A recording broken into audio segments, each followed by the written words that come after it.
Welcome back to the DonBest.com studios. I'm Pat Williams. Kenny White, Todd Furman on the same set. Welcome, guys. Hey, you did a great job remembering our names, Pat. Always impressive, Pat. So we can only hope to take it from here and get to that next level. Thursday night football action. The Ravens, 12-43 is the total, hosting the Brownies. Todd, let's start with you. Short week. Any trends or things we should be looking at with only 3 days to prep for these games? What we've seen so far through 2 Thursday night games is totals that haven't even come close to sniffing the closing number. Bears-Packers, dead shot under. Panthers-Giants, another dead shot under. No reason to expect this game to be any different. Ravens, 3 days coming off that emotional game against the Patriots.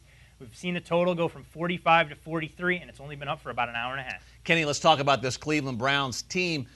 They've been fairly productive on the road against the spread.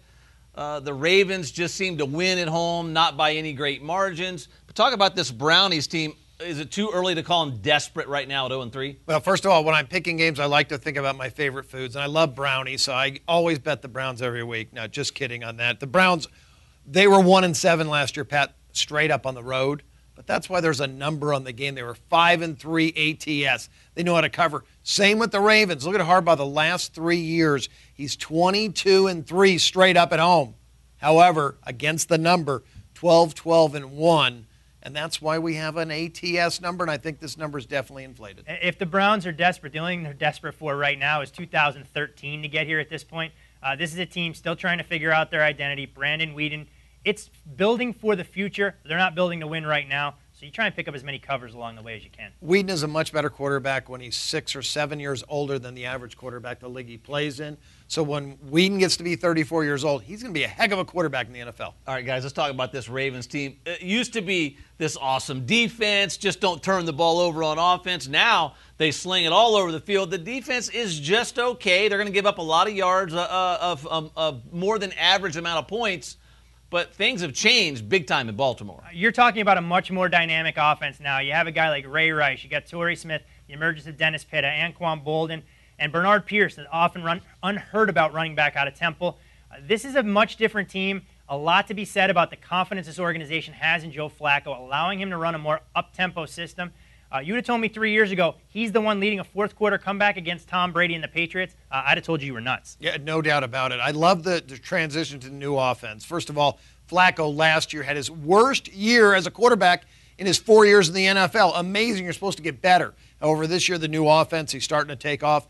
2 out of the 3 games, he's thrown for over 70%. Ray Rice loves the new offense, averaging 5.8 yards a carry. And Todd's right. Bernard Pierce, nobody knows about this guy. He'd be a starter probably on 25 of the other 32 NFL teams. Guys, a name that really nobody talks about, but Jacoby Jones looks to me, he draws one-on-one coverage the whole game, and in the 3 games so far this season, doesn't look like anyone can guard this guy.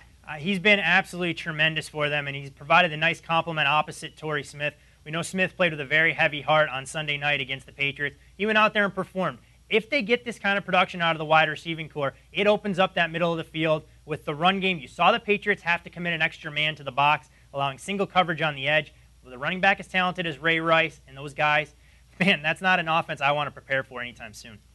It called me crazy, but Call me maybe? Well, call me maybe. These guys on a love roll, that song. This Baltimore defense, we talked about it. I'm going to skip subjects, but Baltimore's defense, I think, is definitely down this year because of the age. They are allowing 400 yards a game. A lot of that may be in garbage time in a couple of the games that they had a big lead, especially against Cincinnati the first week of the season. But I have Buffalo, Cincinnati, and Philadelphia's defenses rated higher than Baltimore's. That's Weeden's first 3 opponents. His best game of the year was on the road at Cincinnati. He must feel more comfortable away from home in that pressure. I think he has a big game this Thursday night. All right, the Ravens 12-43 is the total. A little move on the under so far, guys, for Kenny White and Todd Furman. I'm Pat Williams. Good luck on your selections Thursday Night Football. We'll see you right back here at DonBest.com.